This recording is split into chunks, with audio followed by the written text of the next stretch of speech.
Good evening and welcome. My name is Alice Greenwald. I'm President and CEO of the 9/11 Memorial and Museum, and it is my pleasure to welcome you to tonight's program, along with those who are tuning in live to our web broadcast at 911memorial.org/live. And as always, I'm so pleased to see museum members in the audience with us. We welcome you especially. Tonight's program celebrates a new exhibition that is just recently opened and on view at the museum called Skywalkers, a portrait of the Mohawk Ironworker at the World Trade Center. The exhibition features tintype photographs by New York-based artist Melissa Cacciola. Mohawk Ironworkers have shaped the skylines of North American cities for more than a century. It was, in fact, their storied fearlessness working at great heights that earned them the colorful characterization of being Skywalkers. Using a trade honed across generations, members of the Mohawk Nation have built some of our most iconic bridges and buildings, including the Empire State Building, the George Washington Bridge, and of course, the World Trade Center. What makes the presentation of this exhibition at this museum so poignant is the fact that these Native American ironworkers not only helped to build the World Trade Center, decades later, their sons and grandsons would return to the site to aid in the rescue and recovery operations after 9/11, and then many continued to work on constructing the new skyscrapers that now declare our collective resolve to rebuild and renew. In 2012 and 2013, Melissa Cacciola created tintype portraits of Mohawk members of Local 40, a New York branch of an international ironworkers union. Dating to the American Civil War era, tintype is a medium in which photographs are made by creating a direct positive onto metal plates, producing unique images. Through her evocative work in this medium, Melissa has produced a powerful testament to the shared history of the Mohawk Ironworkers and the World Trade Center site. When I first saw Melissa's photographs of the Mohawk Ironworkers a few years ago, I was completely captivated. Though I was already familiar with her work, having seen her equally haunting tintype photographs of veterans of the Afghan and Iraq wars. Using this signature approach with 19th century photographic processes, she has documented a number of communities in addition to the Mohawk and the US military, including New York City skateboarders and New Orleans brass band musicians. This is a wide spectrum of interests. Her work has been published in The New Yorker, The Wall Street Journal, The New York Times, and The Washington Post, and she has had previous solo exhibitions at the National Museum of the Marine Corps and here at World Trade Center. Joining Melissa this evening are Chief Lindsay LeBorgne and Bob Walsh. Chief Lindsay LeBorgne always wanted to be an ironworker. His great-grandfather, Peter Rice, is one of the workers famously photographed eating lunch on a steel beam during the construction of Rockefeller Center in 1932. He has been an ironworker for 35 years, alongside his grandfather, father, uncles, and cousins. His father worked on the original construction of the World Trade Center, and years later, Chief LeBorgne would respond to Ground Zero as a rescue and recovery worker. He currently serves as an elected council chief at the Mohawk Council of Kahnawake. Bob Walsh has been a structural ironworker for 55 years and is part of a 5-generation ironworking family. Tragically, his own father lost his life on the job when Bob was only 11 years old. There is no question that ironworking is the Walsh family trade. Bob is the brother of 2 ironworkers, the father of 2 ironworkers, the uncle of 4 ironworkers, and grandfather of 3 ironworkers. Since 2002, he has been the business manager of Ironworkers Local 40.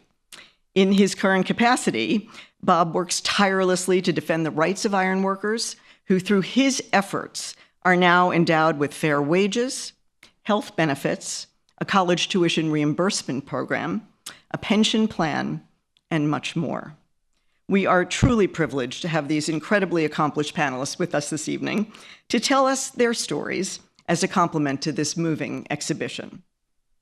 I want to take just one more moment to express our sincere gratitude to both of you for your roles in the birth and the rebirth of the site that surrounds us.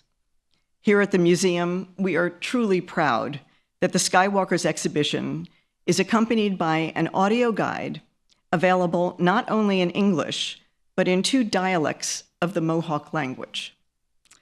Because language shapes how we see the world and preserves our history and unique community values, we are actually completely thrilled to be able to amplify the importance of the Mohawk language. And to our knowledge, this is the first museum audio guide ever to be recorded in Mohawk.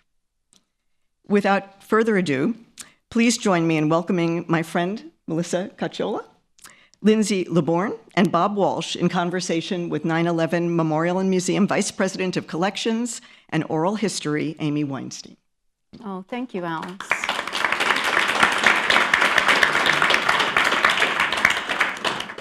Good evening, everyone. I'm looking forward to a lively conversation and would like to begin, as we begin our oral histories in the museum, by asking each of our narrators to introduce themselves. Even though Alice did a wonderful job, I want to give everyone a chance to introduce themselves as they feel like they would do. So let's start with Melissa.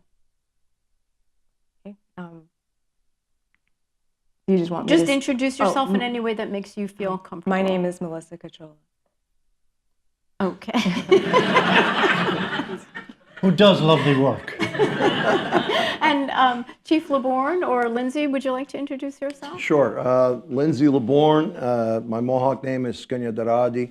It means the other side of the river. I grew up in Brooklyn. I was born in Brooklyn because my dad, being an ironworker, who was from the reserve in Canada, didn't want to travel the 12 hours it used to take before all the modern highways. So I was born in Brooklyn. I grew up in Brooklyn, and I went to school and eventually the military. Thank you. And Bob? Yes, Bob Walsh. I'm an ironworker, and I'm also the business manager of Ironworkers Local 40, and very proud of it.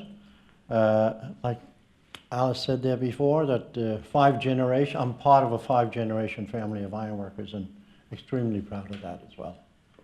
Thanks.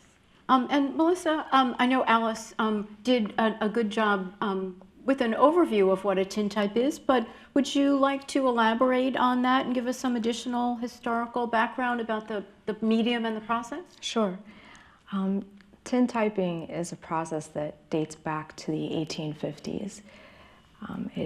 It comes upon its popularity during the Civil War, and it's one of the earliest photographic processes. You have the daguerreotype, which precedes the tintype. And prior to tintyping, people would go have a portrait painted, and this was something only people with wealth could do. And the beauty of tintyping is that it really opens up portraiture to everyone. And people really begin experimenting with identity. You have very early tintypes of people wanting, first soldiers, tintyping kind of photo booths or tents being set up at camps during the Civil War, and soldiers mailing back portraits of loved ones, portraits to their loved ones. And you also have, after this, people wanting to have themselves photographed at their professions, whether they're a butcher, a shoemaker. And I think that's extremely interesting for portraiture and photography, that these very early portraits and what they can tell us. And something else I would mention is that, early photographic processes are employing, it's about the interaction between silver and light. And you have, analog photography these days and then digital. And with the rise of digital photography, we're seeing a difference in that interaction with a pixel or a computer-generated, image, and how that, sits on a surface, and what is it about a silver particle that creates such, such depth, such tonality. And I think it's something that really creates a beautiful portrait and is a beautiful process. When you're sort of leading into my next question, I'm wondering how at the start of the 21st century you came to choose a 19th century process. I imagine that making tintypes is maybe not a standard part of the curriculum and where you studied? No. I had a kind of a spectacular, a few spectacular teachers at, I went to graduate school at NYU to study historic preservation, and I studied paintings, but part of the courses you would take in different blocks, so you could take, photo and paper, and I was, still finding my way, and Nora Kennedy taught a class in, she's a photo conservator at the Metropolitan Museum of Art, and I took a class with her, and for my paper she said, "You're interested in tintyping." We looked at Civil War portraits, which they're captivating when you think about this was the only image, this was the only portrait of this person, and how they chose to represent themselves. And it's an object, you hold it in your hands, and I wanted so much to try this, and so she said, "For your paper, go ahead, make a tintype and write about it," and that's what I did. Oh, well, I'm very glad that you did that. And let me switch over to Lindsay. I'm wondering what you thought when you were approached about this project, and if you could sort of explain what it was like to sit for this particular kind of portrait. Well, when I was informed by my daughter, who had gotten in touch with Melissa, and I thought it was very interesting, being the format that she was using. As she mentioned, Civil War. I'm very interested in the Civil War, and I thought it was a very inventive way to do it, using metal and ironwork metal. I could understand, so it's almost like a poetic thing she was trying to evoke. So I was very interested to do it, and I had no idea how it was done. So when I went to her studio, you have to stay perfectly still for like 10 seconds. Am I correct? Something like that. If you move just the slightest bit, it's blurry. So that was a little bit odd thing. Everybody could think, 10 seconds. 10 seconds pretty long, actually. Like just to not move, you can't flinch. So I think we ended up taking about 4 pictures, maybe 5, if I remember right. And I got to watch her. I'd go in the back when she was developing them, and it was really interesting. And I was proud to do it and honored to do it. And were you happy with the way yours came out? Well, if you have seen the pictures, we sort of look like, it looks like mug shots from the 19th century. So having never had a mug shot, it was very interesting to actually see me in that perspective. It's kind of harsh because the lighting is kind of harsh. There's lights like really close to you, and it looks stark. And I guess, if you look at it like an artist, it's sort of a poetic thing. I don't know, it brings out something in everybody. It makes you look a little bit different. So totally interesting medium. I never have prior, and probably never will again. So I'm glad I was able to participate. To me, they don't look like mug shots. They look very dignified. I wouldn't say mug shots was at all. See what you started? I'm not going for. Don't get me wrong. I'm not trying to put it down, but I love to read things about the 19th century.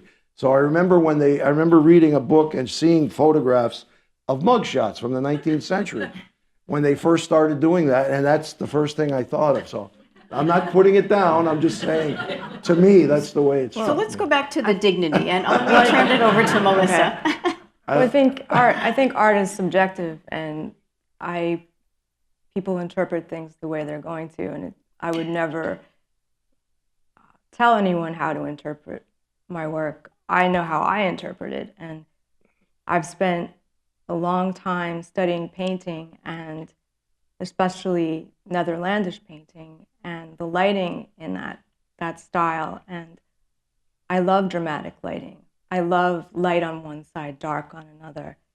And, I also read a lot about other photographers, and you have Diane Arbus talking about trying to take portraits which kind of exploit a flaw or a crack, and that's never been what I've been after in a portrait. It's about photographing someone as they would want to be represented, and it's about trust.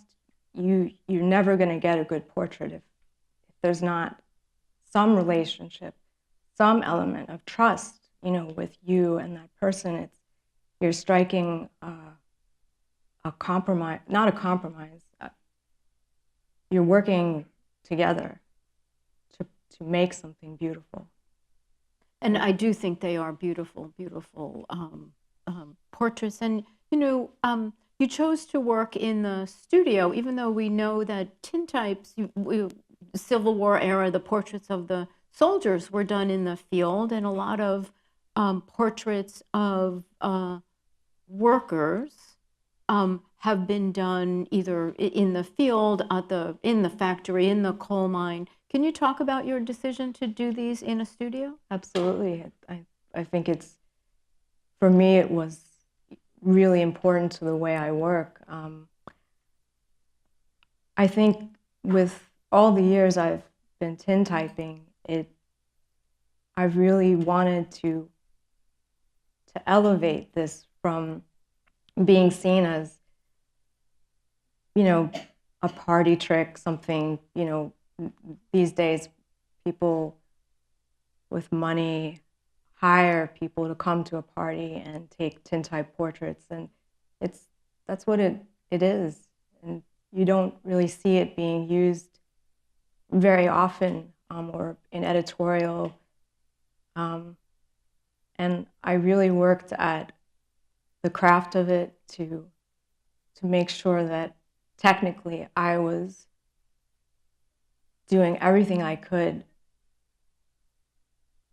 to elevate it, to make sure that people kind of embrace the mistakes that you make in tintyping, but I don't want splotches all over my portraits.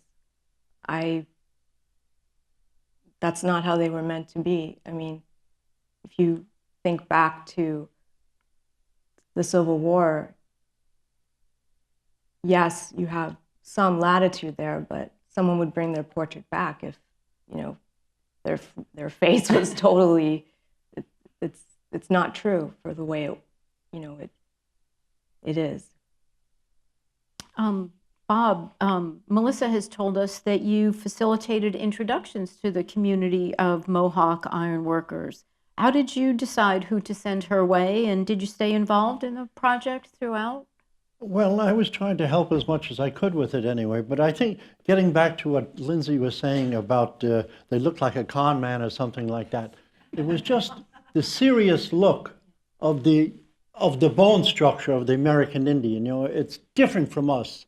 And I was telling Lindsay something earlier today about my sister-in-law and her husband that came over from Ireland, and we're out in Montana, and this couple came in, and I said they were an elderly couple, and I said to my wife's brother-in-law, I said, "There's two American Indians now." He says, "How do you know?"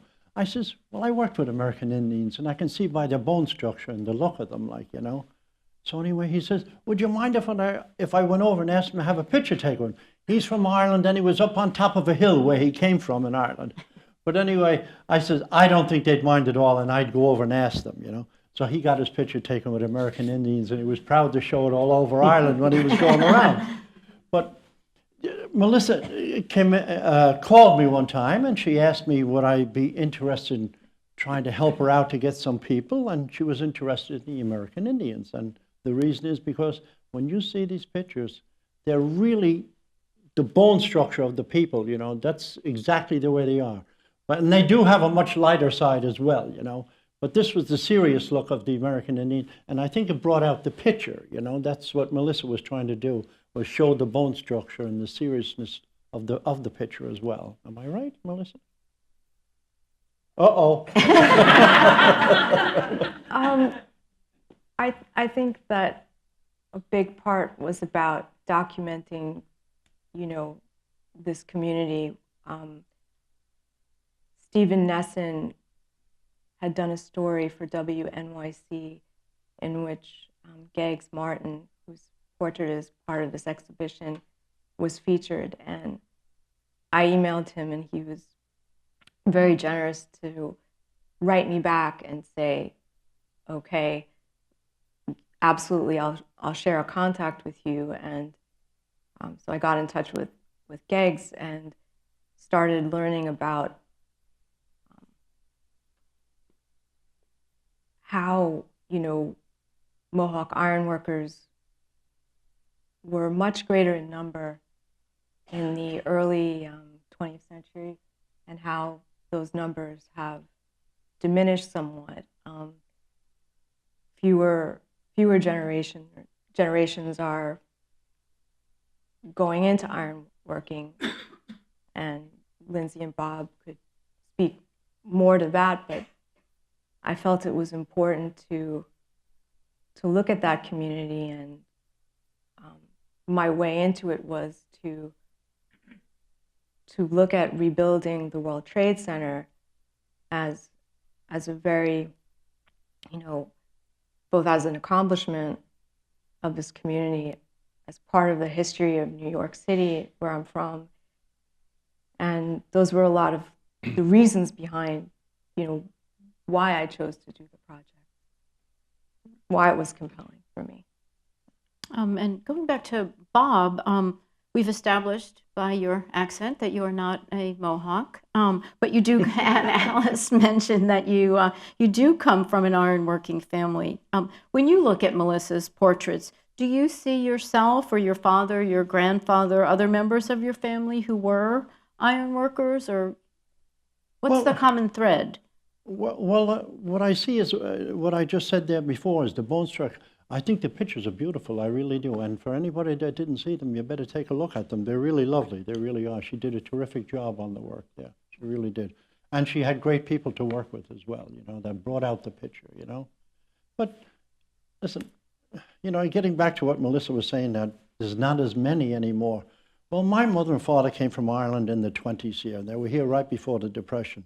And of course, anybody that comes from another country, especially Europe at that time, if they had children, they're going to be doctors and lawyers and police officers and everything like that.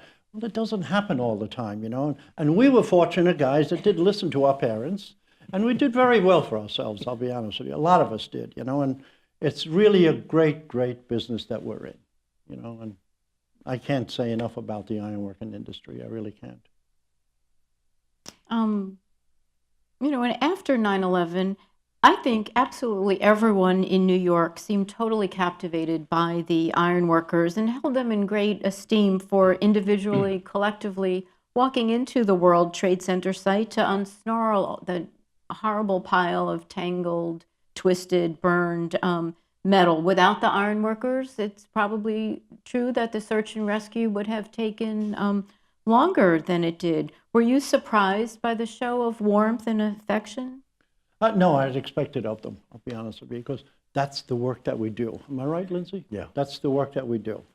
You know, in the very beginning, they had all the trades that were down there working, trying to do their best, and that's what they were trying to do, their best. But when it came to the actual work with the cranes and removing the steel and everything like that, I think they were talking about 2 years of getting it all cleaned up. It was done in 9 months, which was a credit to all the trades, not just the ironworkers, but all the people that did work down there. It was, and listen, I had two great experiences.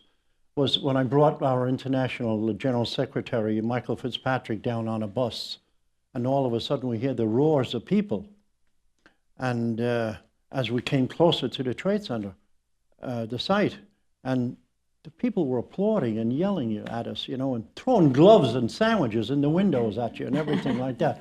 It was really a very emotional thing. It really was, And then the other incident that I'll never forget was the night of the last column, the removal of the last column. They asked all the building trades to come down, and the reason was because they all did a good job for everybody, And New York was very happy with us. They really were. And then, everybody loves to get up to the front row and everything like that. There was lots of people up there. That's not my cup of tea. It's not Lindsay's or any of our people to get right up in the front there. And then all of a sudden, one of the people that was in charge of the night, he got on a microphone and he started yelling out to bring the ironworkers up to the front. Puh!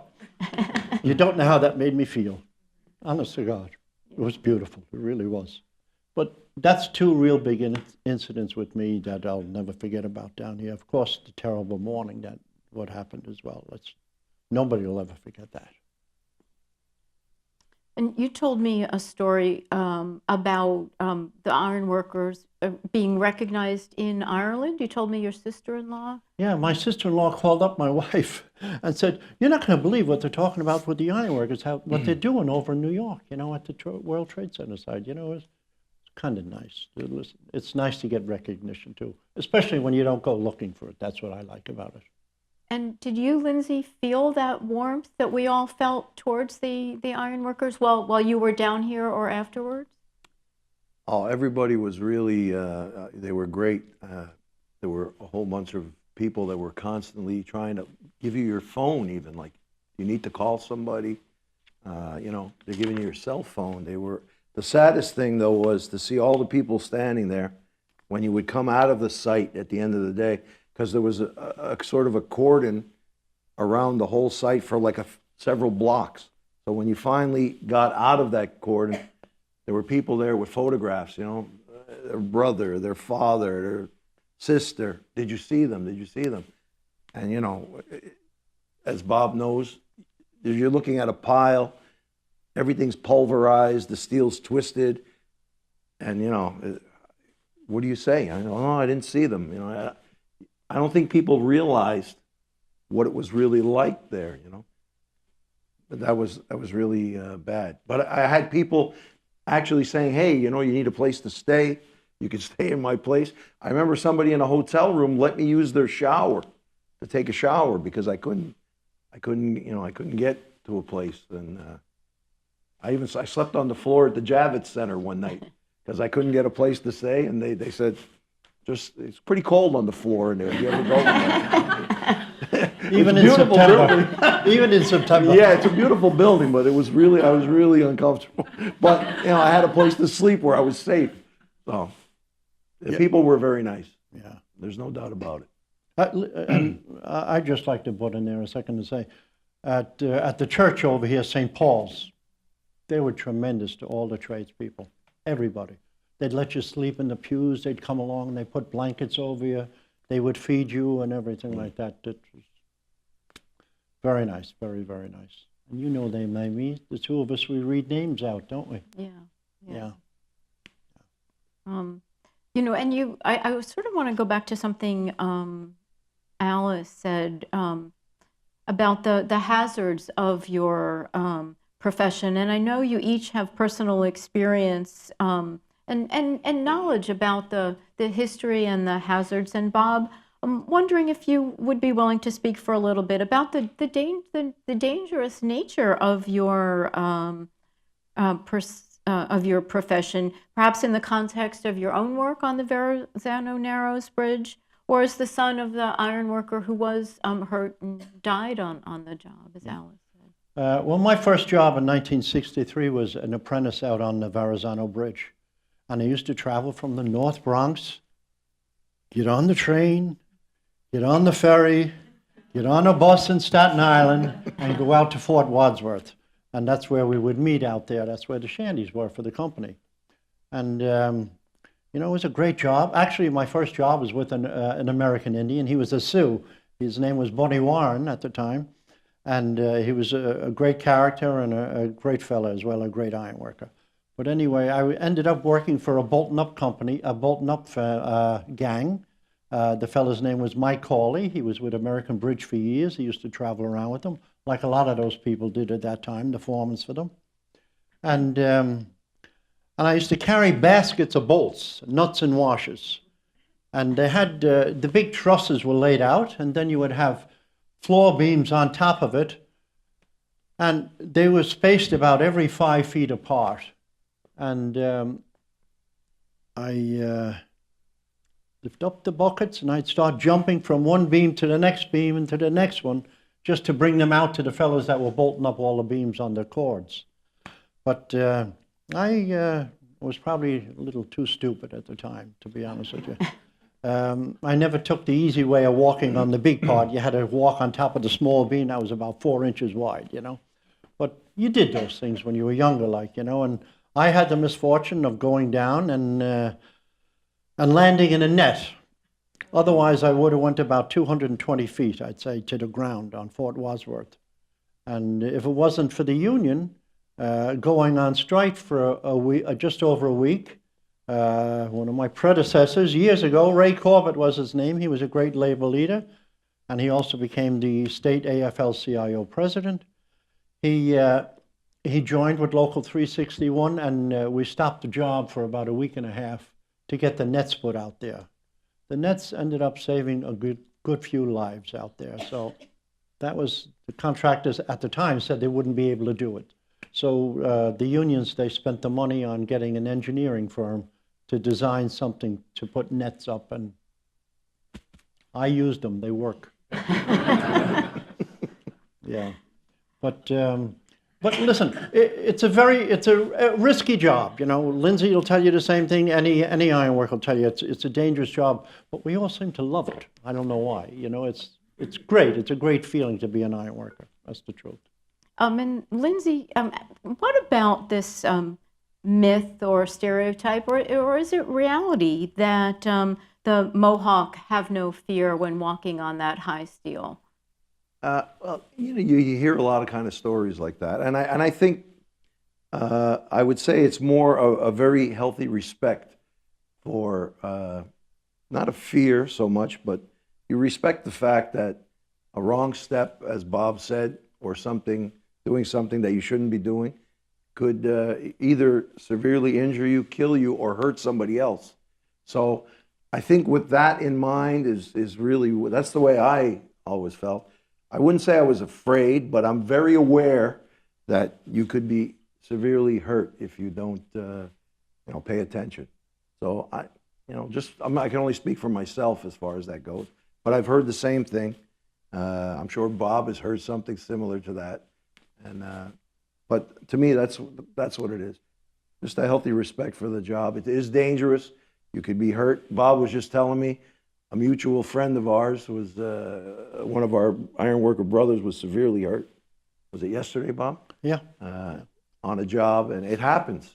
You just have to be careful and be aware of where you are at all times. Yeah. I'd just like to say something, about that myth. Years ago, it was in the early 1900s, and there was a bridge being built in Canada, and part of the bridge was on the reserve, the Mohawk Reserve up there. And there was an agreement made that they had to use so many Indians that was on the reserve.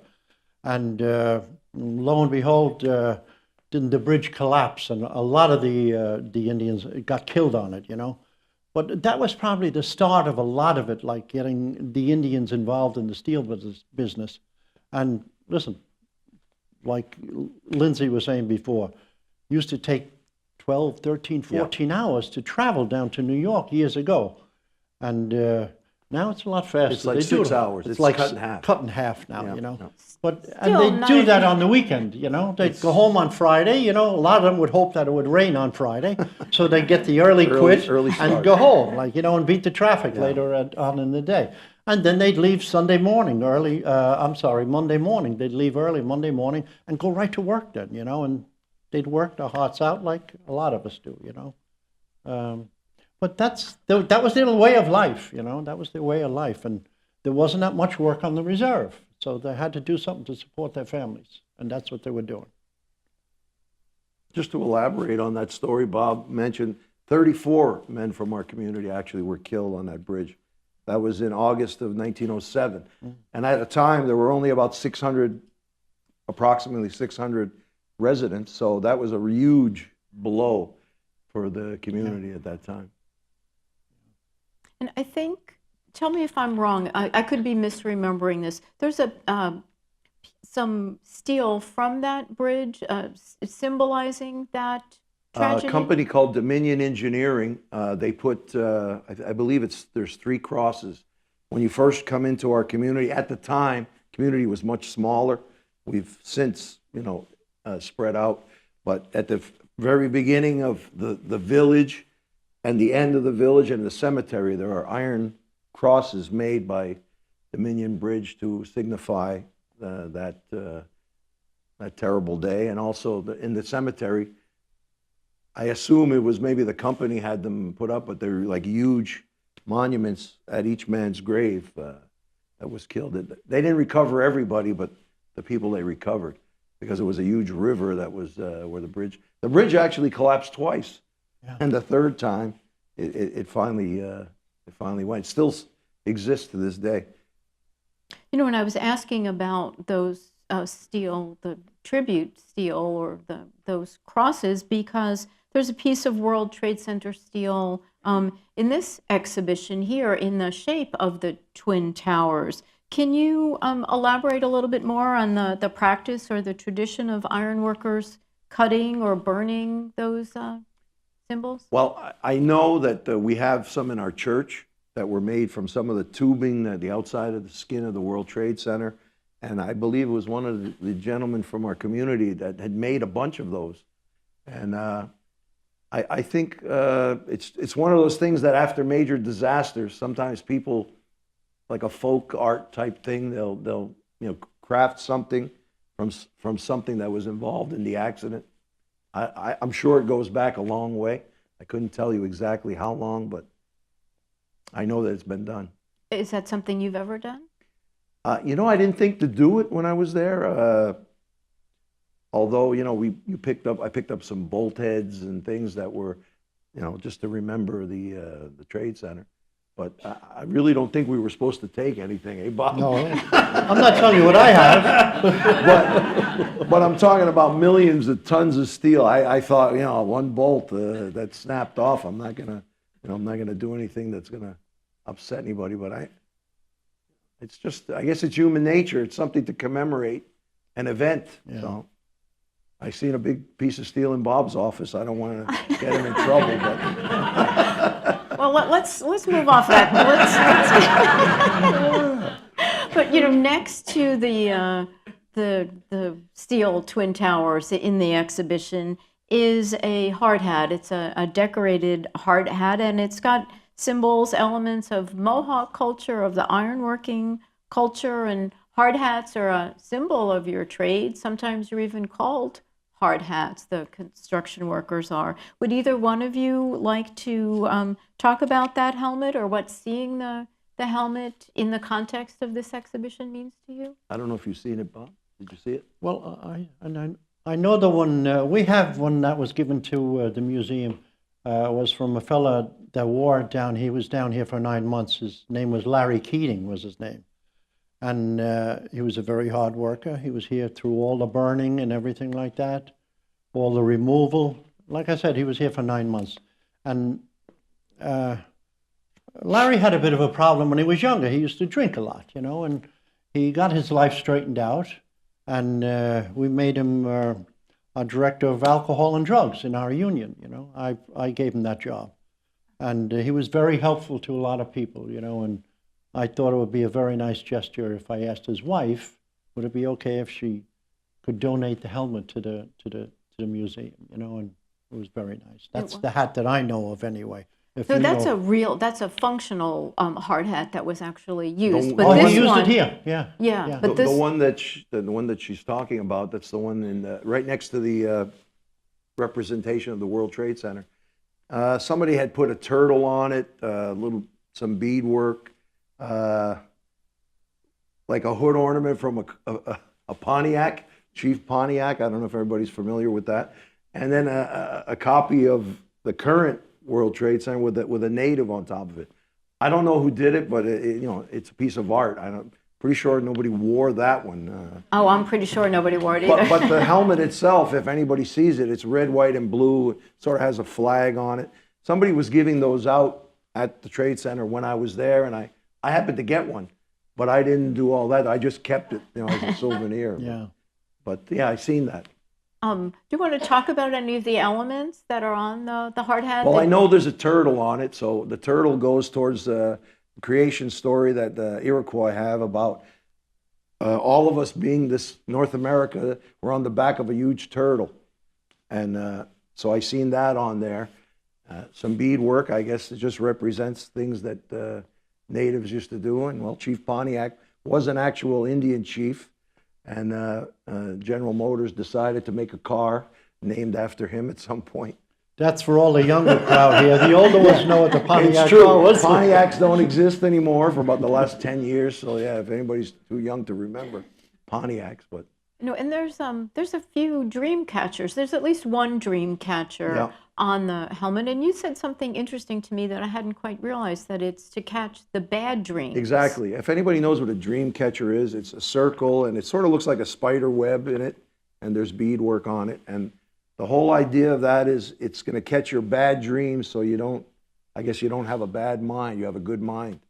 And that's all. That's what. I know you're not the artist who made that, but do you think the dream catcher is on there because of the PTSD, the terrible emotions that accompanied what you all saw down there? Not being an artist, just again using my own. I agree. It's probably somebody trying to evoke the idea of bad memories down there, and this will catch them, and artists have their own way of doing things, right? Melissa, you have your own view and your own dream, and I would never want to step on that, and it's interesting. Good. Did you want to say anything about the hard hat, or you're good? No, I didn't make the hard hat.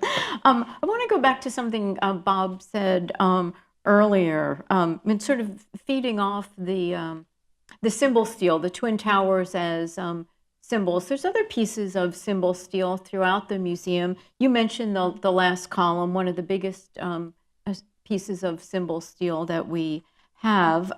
You described being at the cut down ceremony. You witnessed it being carried out of the site. And I think you were with us a few years before the museum opened when the last column came back to the site. And when you were here maybe a month or so ago, we looked at the column together. Can you talk a little bit more about the last column and the Ironworkers, about the signatures on the column? Yeah. Well, all of the people that were down there, they all lost friends. We all lost somebody, that we knew. And, you would write your name on it and rest in peace, John Doe and stuff like that. And that's what a lot of it was, and they even stuck pictures to the column as well that night. And, it was a very emotional night. And then when it was put on the trailer to be taken out, to be brought out to JFK, and it was going to stay in one of the hangars out there, and a lot of the other steel as well, and then I was here for when they brought it back and they set it down in place. And actually, there was a fellow by the name of Mark Sabay. He was the welder of it, putting it in place.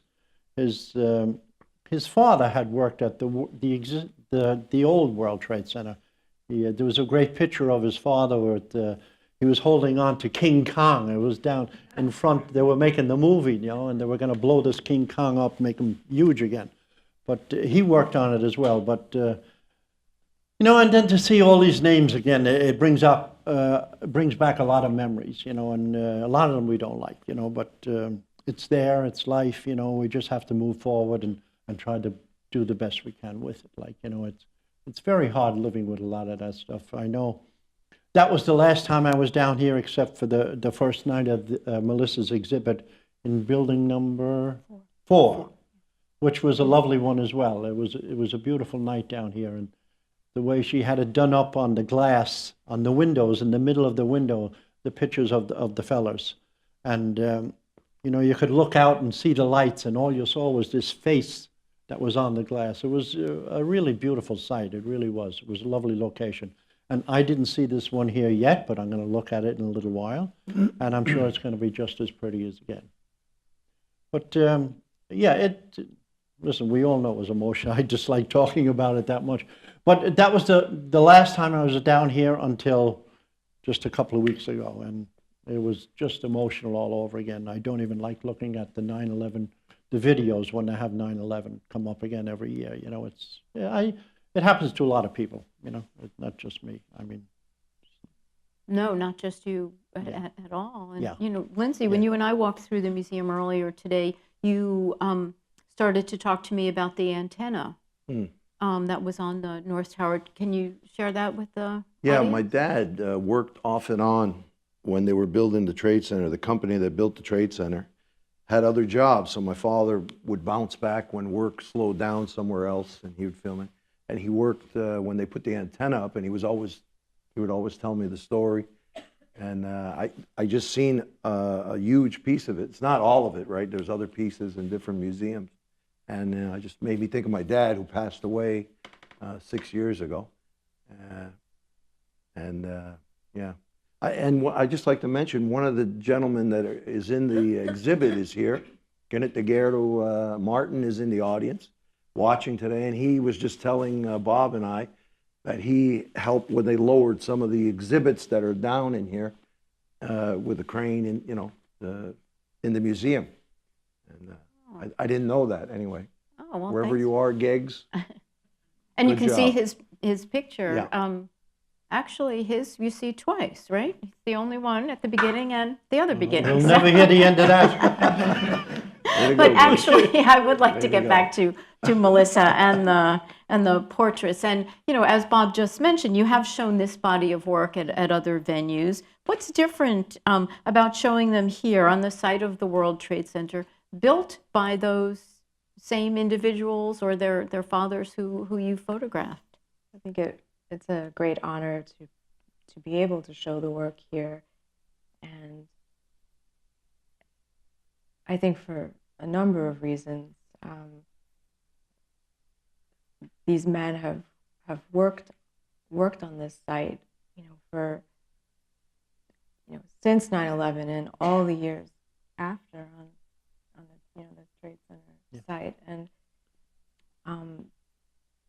the other venues that I was showing the work at were very, access was extremely restricted, and the 9/11 Memorial Museum has the, great ability to be able to bring these portraits to the public, and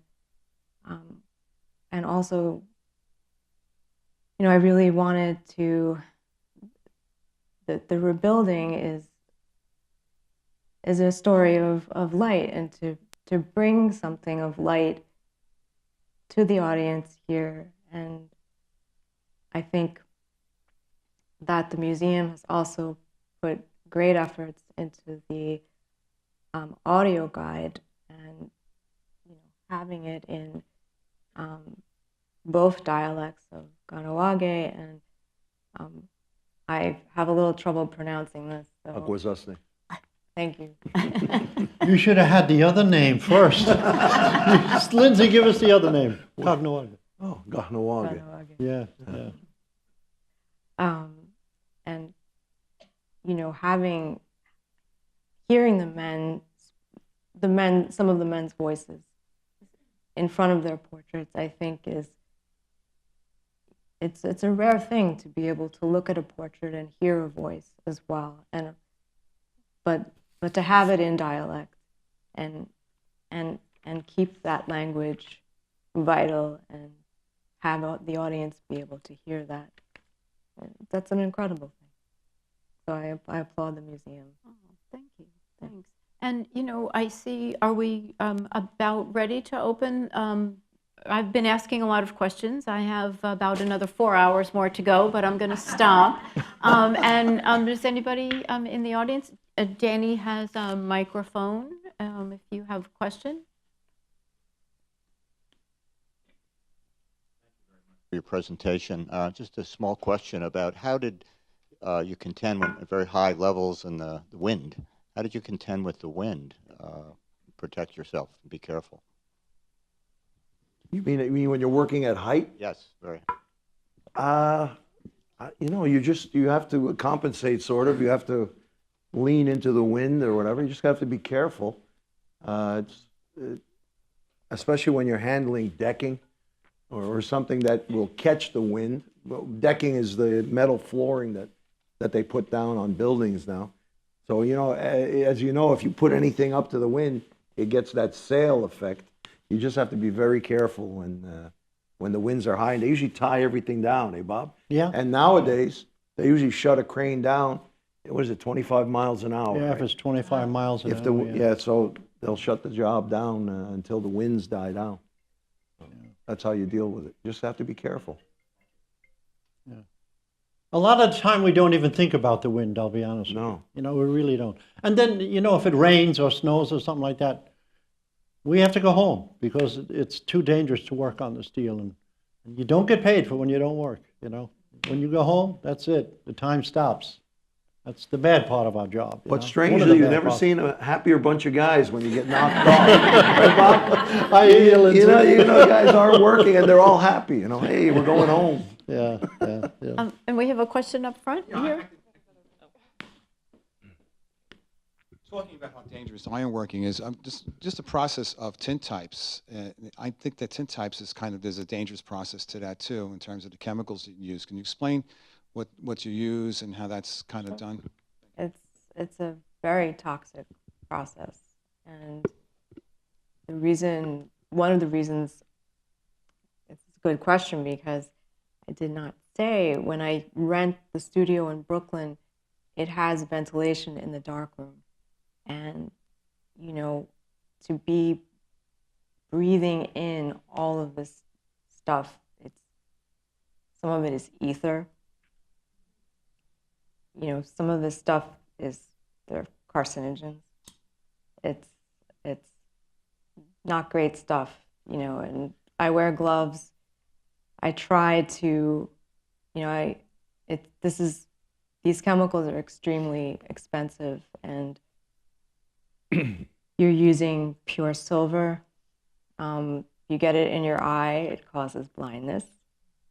It discolors your skin. You don't get rid of it until it leaches itself out. What other stuff do I use that's terrible? Let's see. Well, the fixer contains cyanide.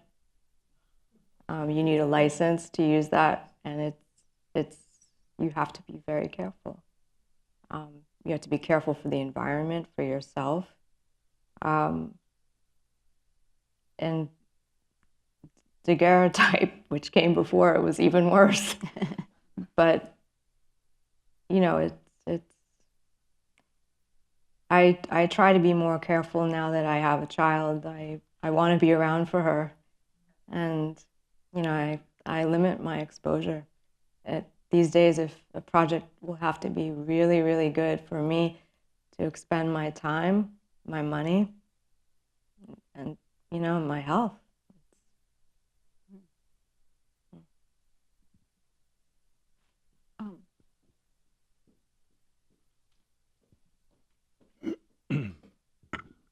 Thank you. I wanted to ask if there are women in the ironworkers trade, and if so, how long women have been doing iron work. There certainly is.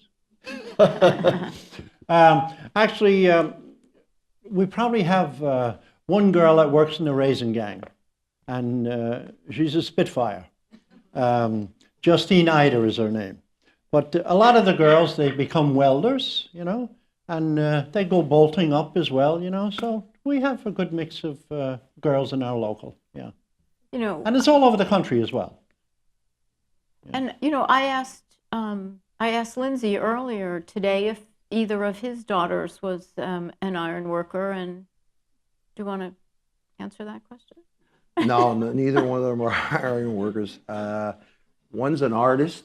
She's very very good. The other one's an actress in Canada. And I just want to tell a real quick story, if I can, about women in iron.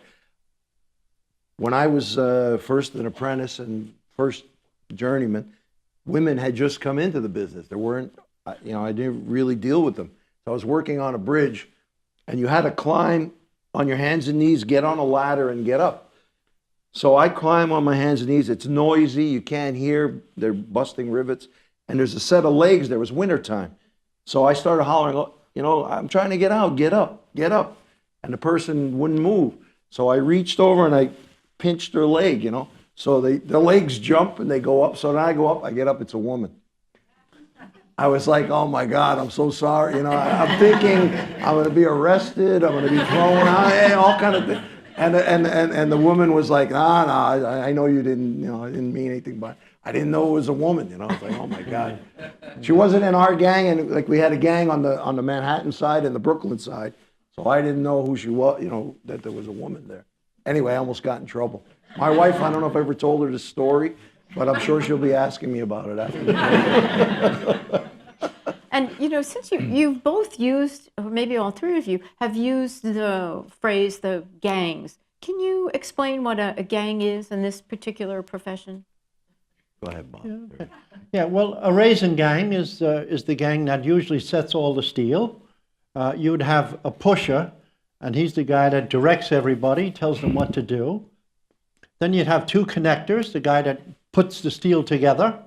You'd have a hooker on, and what he does is he puts the choker or the sling, the wire rope around it, and the hook will come down and he puts the hook into it, and he has to make sure that it goes up level, because if it turns sideways, it's very hard to get into position. Then you have a tagline fella.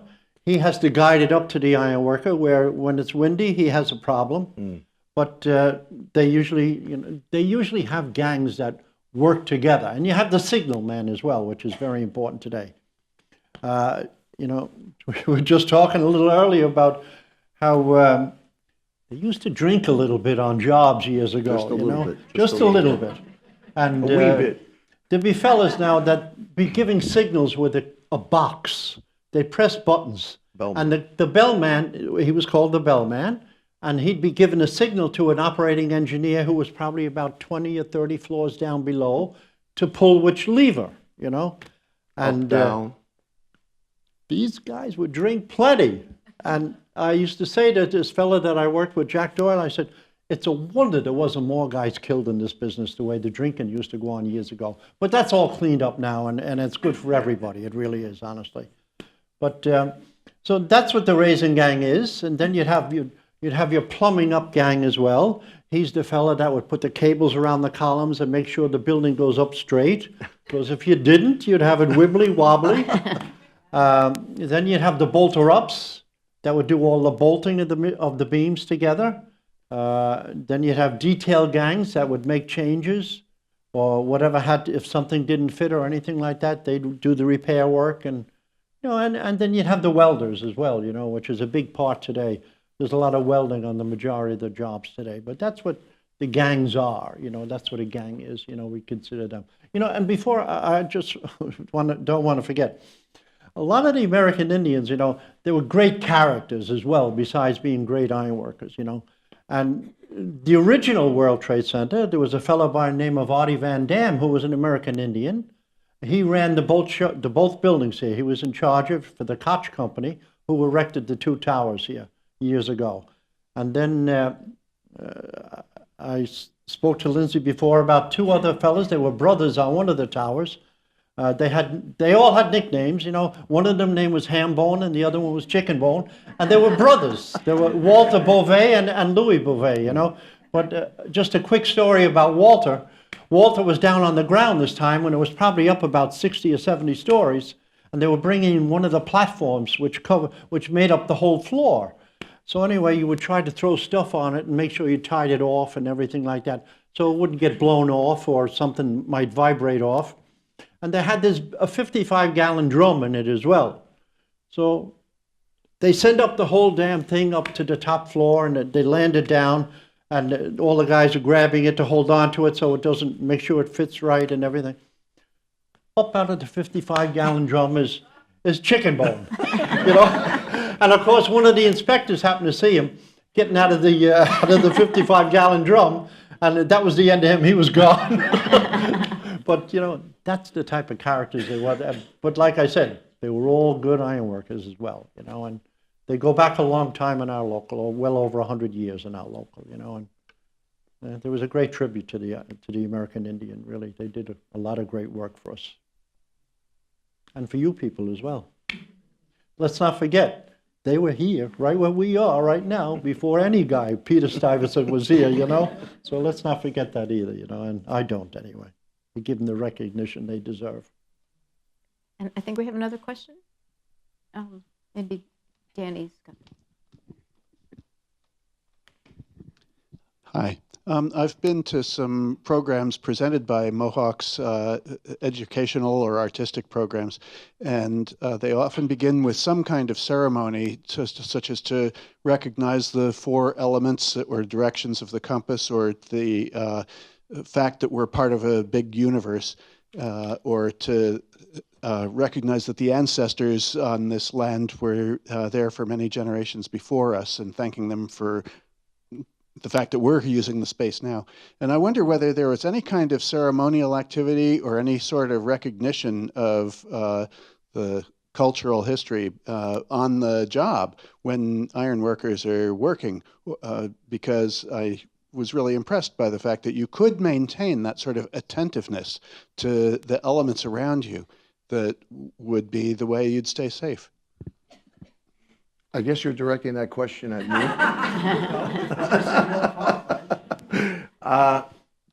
You're correct.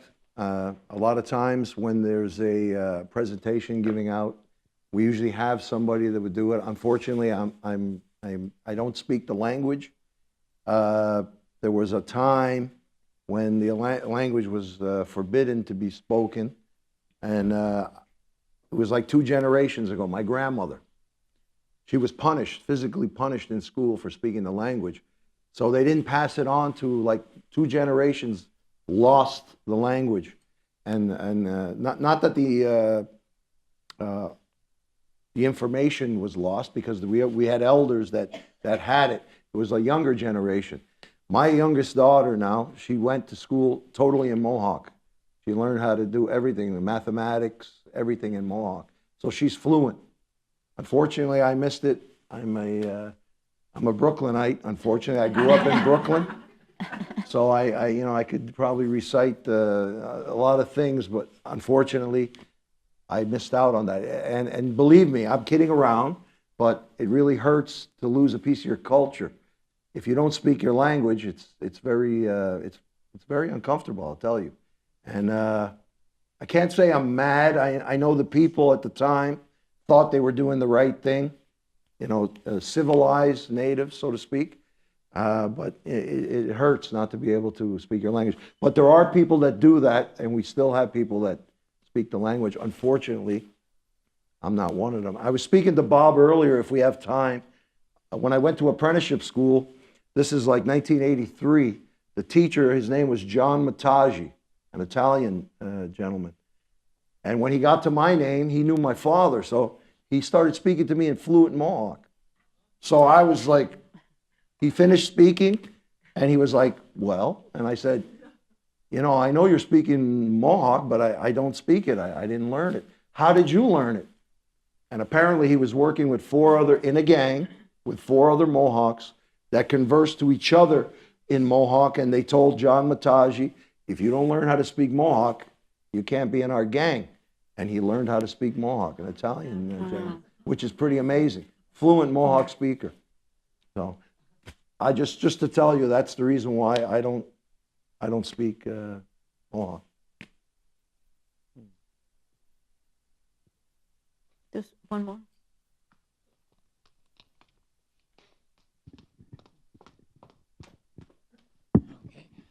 Can you give us a sense of what the salaries are in this business? Well, when you don't work, you don't get paid. Let's put it that way. No, we work very hard. And with the danger that's involved in it, that compensates for a lot of that stuff, you know. And you would probably be getting something around $125 an hour now, you know, even maybe a little bit more, you know. But a lot of it goes into benefits as well. You know, we have to pay for the benefits. You know, everybody gets sick. Can you get life insurance in this business? No, no You life can't, insurance. right? No. What we have is an annuity fund, and that was started by a fellow by the name of Ray Corbett. I mentioned his name before. He was really ahead of his time. He started off at a dime an hour. We have fellows with over $2 million in their annuity fund now. Thank God. You know. Thank God for people like Ray Corbett, you know, that got us those benefits, you know, and we try to do our best with the wages and to try to increase them, and we get along with our contractors, and by getting along with the contractors, we work well for them, you know, and they in turn give us, you know, we do very well, let's be honest, you know, but it's very hard work, very dangerous. You never know if you're going to be coming home at night. Like, I was 11 years old, my father was killed in this business, and my son was almost killed as well. So it's, you know, you have to think of the risk. Statistically, it's probably #1 most dangerous occupation. We're in the top 10. Yeah, not we're number one, even though. probably in the top 5, I'd Yeah, say, you know. yeah. I think carpenters are a big risk also because of the saws they use and everything like that. That's the way insurance companies look at it, you know. How many This guy injuries? has this saw all day long, and it'd be cutting fingers off, and that's what happens. But when we get hurt, we really get hurt, because we were talking about a young fella that got hurt on one of the buildings over here just before a beam rolled over on him. And he was, one of the fellas called me on the phone. They said they didn't think he was going to make it, and thank God he did make it, you know. So our business is very rough. It's tough, you know. It's a hard business. You know, and But it's great. His career only lasted like 2 years. He was an apprentice. Yeah, he was an apprentice He when can he got never hurt. work again. Yeah. Hip surgeries, leg surgeries, Yeah. internal. He really hurt badly. Yeah. Is there like a waiting list, people trying to break in? Well, I'll tell you this, when we have our apprenticeship openings, we have over 4,000 applicants for our school, which we probably only take about 190 to 200. Yeah. And then that gets weeded out as Yeah, it gets 3 weeded years out. go They by. take a test, you know, they have to take a physical aptitude test, and then at the end of it, they take a drug test, you know. And we're trying to clean up our business, you know. And we're doing a good job at it, I think, I'll be honest. Not praising myself, but all the locals are doing the same thing, you know. And it was implemented by our international, and I have to give them credit as well, that they started the drug programs, you know. that's great. Yeah. I'm very Yeah. glad to hear that. I guess we're just about out of time. I just want to give Melissa to see if there's anything you'd like to add, to say one last thing about the portraits or working with Bob and Lindsay to create this portfolio of work. Mostly just to express my gratitude for, you know, for the Mohawks, for trusting me to, you know, with their image, which is such an important thing, and for allowing me to, you know, to do this work and share their culture and tell their story. And to Bob, who, you know, you need somebody to champion your cause. I mean, no matter how determined you are, if you can't find people to photograph and find a way to tell a story, it's not going to happen. And, you know, I made one phone call.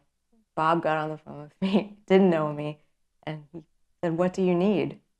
I don't think anyone has ever said that, you know. for me. Well, you did a great job anyway, I'll say that. All right, well, thank you. Thank all three of you, and thank you all for Thank you.